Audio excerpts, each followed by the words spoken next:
Ito na guys, so ito yung ating temporary wiring para pang testing. So mayroon akong cord, ayan, papunta dito sa fuse, then isasaksak natin.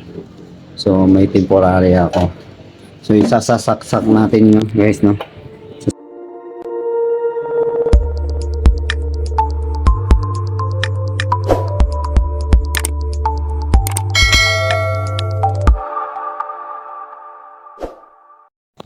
Ito na guys, so ito yung ating temporary wiring para pang testing. So mayroon akong cord, ayan, papunta dito sa fuse, then isasaksak natin.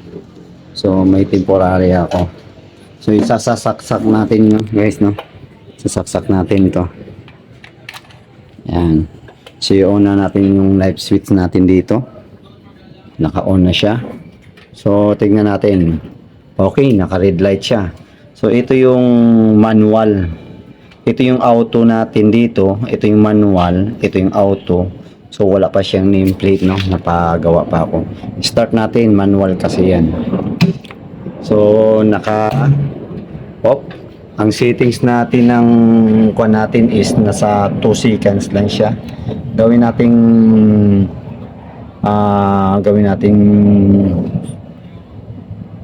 6 seconds, no? So i-off mo muna natin guys, i-off muna natin. So start natin. So naka-start siya, so naka-Y siya, ito yung pumalo, yung dalawa. So paglilipat siya dito, delta na siya. Okay, yan na yung pumalo, naka-delta na siya. So naka-green light.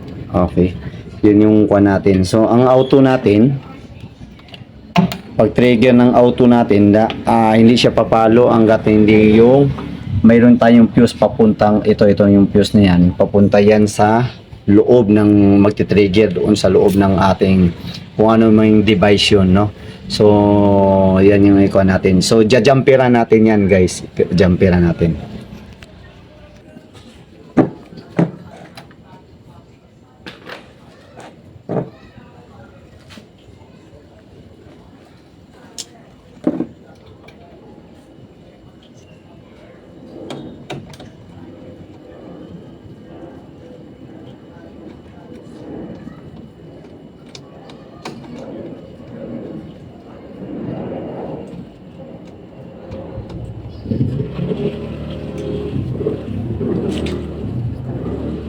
Yun, tapos na yung jumper natin, ibalik natin yung fuse.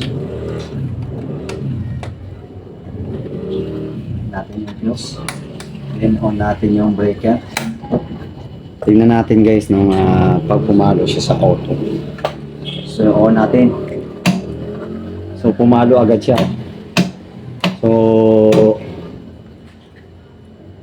pumalo agad yung ating on natin, yung ating auto. So yan yung auto guys, naka-Y siya, naka-Y siya ngayon.